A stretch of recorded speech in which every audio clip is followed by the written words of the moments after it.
Assalamualaikum warahmatullahi wabarakatuh. Bapak Ibu Kepala Sekolah dan Bapak Ibu Guru yang hebat, materi selanjutnya yang akan kita bahas yaitu tentang pembelajaran berbasis proyek.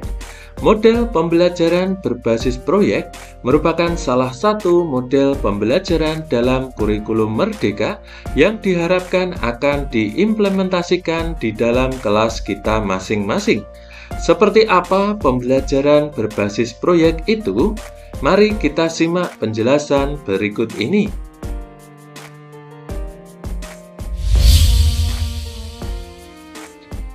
Apa itu pembelajaran berbasis proyek? Pembelajaran berbasis proyek merupakan sebuah pendekatan belajar yang mengutamakan aktivitas dan kegiatan belajar yang erat kaitannya dengan dunia nyata atau kehidupan sehari-hari. Aktivitas ini erat kaitannya dengan kebutuhan-kebutuhan dalam dunia pekerjaan atau dalam kebutuhan manusia menjadi bagian dari sebuah masyarakat. Aktivitas yang dilakukan tidak hanya tentang wawasan atau konten, tetapi juga tentang kemampuan-kemampuan lain yang memang dibutuhkan, contohnya kemampuan kepemimpinan, kemampuan komunikasi, kemampuan manajemen, kolaborasi, berpikir kritis, dan kemampuan lainnya yang memang dibutuhkan untuk dapat berfungsi dalam pemecahan permasalahan sehari-hari.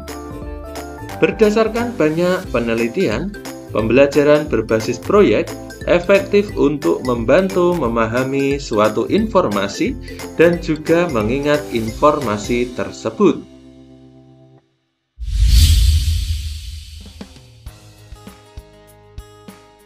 Bagaimana implementasi pembelajaran berbasis proyek? Pembelajaran berbasis proyek biasa digunakan dalam permasalahan kompleks yang memerlukan kemampuan siswa dalam melakukan investigasi dan memahaminya.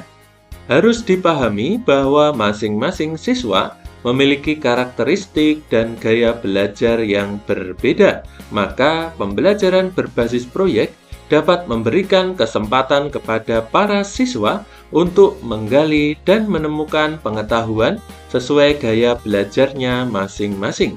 Eksplorasi pemahaman siswa dilakukan dengan menggunakan berbagai cara yang bermakna bagi dirinya. Eksplorasi juga dapat dilakukan dengan eksperimen secara kolaboratif. Bapak dan Ibu yang hebat, pembelajaran berbasis proyek merupakan penelitian yang dilakukan siswa secara mendalam tentang sebuah topik dunia nyata. Dan hal ini akan berharga bagi siswa untuk memperkaya wawasan dan pengalaman belajarnya.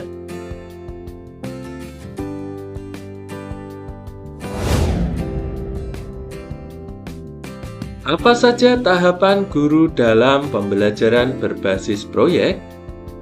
Yang pertama yaitu observasi. Langkah kegiatan ini dimulai dengan melihat ke sekitar dan ke dalam diri siswa sendiri untuk menemukan masalah yang diinginkan atau yang ingin diselesaikan. Hasil dari observasi akan sangat penting dan menjadi panduan dalam melaksanakan kegiatan pembelajaran, sehingga setiap materi baru yang didapatkan nantinya bisa dikontekstualisasi ke dalam hasil observasi yang telah didapatkan. Yang kedua, yaitu konsep. Kegiatan ini dilakukan dengan membuat hipotesis solusi atas masalah yang sudah diobservasi. Bapak Ibu Guru harus bisa mengajukan solusi yang nantinya bisa menyelesaikan permasalahan.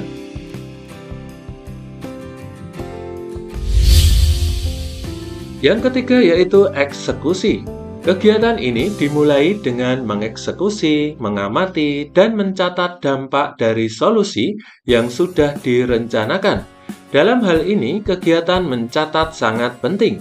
Bapak Ibu Guru harus mencatat dampak, masalah, kesempatan, ancaman yang mungkin dialami atau telah dialami ketika hal tersebut dilakukan. Yang keempat yaitu refleksi.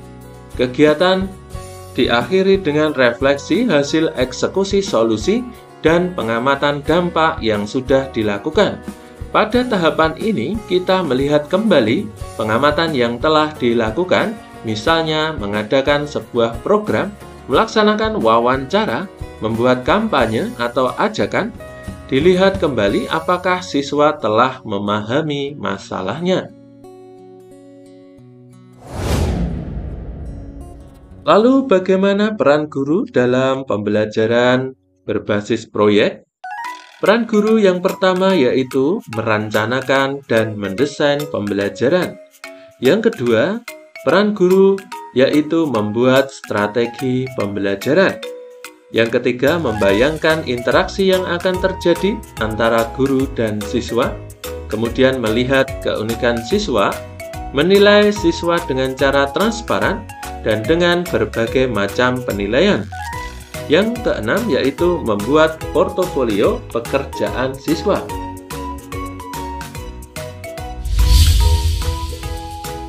Adapun tahapan kegiatan dalam pembelajaran berbasis proyek antara lain yang pertama yaitu bermula dari pertanyaan.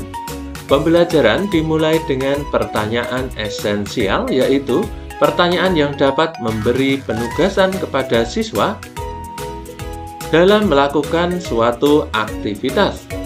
Yang kedua, merancang kegiatan proyek. Perencanaan dilakukan dengan kolaboratif antara guru dan siswa. Dengan demikian, siswa diharapkan akan merasa memiliki atas proyek tersebut. Perencanaan berisi tentang aturan main, pemilihan aktivitas yang dapat mendukung dan menjawab pertanyaan, serta mengetahui alat dan bahan yang dapat digunakan untuk membantu penyelesaian kegiatan proyek.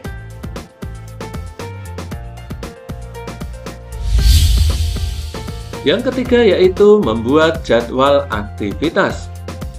Guru dan siswa secara kolaboratif menyusun jadwal aktivitas dalam menyelesaikan proyek.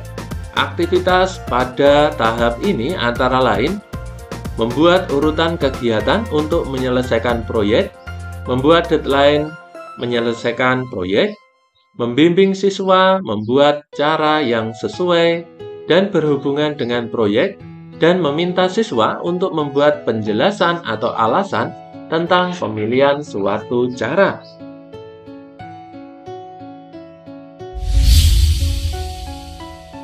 Yang keempat yaitu melakukan penilaian. Penilaian dilakukan untuk membantu guru dalam mengukur ketercapaian standar, berperan dalam mengevaluasi kemajuan masing-masing siswa, memberi umpan balik. Yang kelima yaitu refleksi pengalaman yang didapat.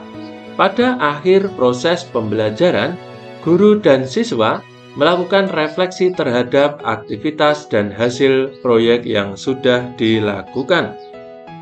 Pada tahap ini, siswa diminta untuk mengungkapkan perasaan dan pengalamannya selama menyelesaikan proyek. Guru dan siswa mengembangkan diskusi dalam rangka memperbaiki kinerja selama proses pembelajaran.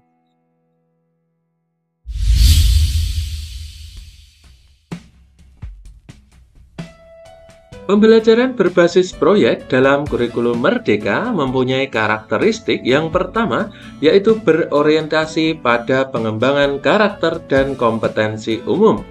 Yang kedua, pembelajaran interdisipliner di luar kegiatan kelas, melibatkan masyarakat dan juga muatan lokal dikembangkan sesuai dengan isu nasional dan global.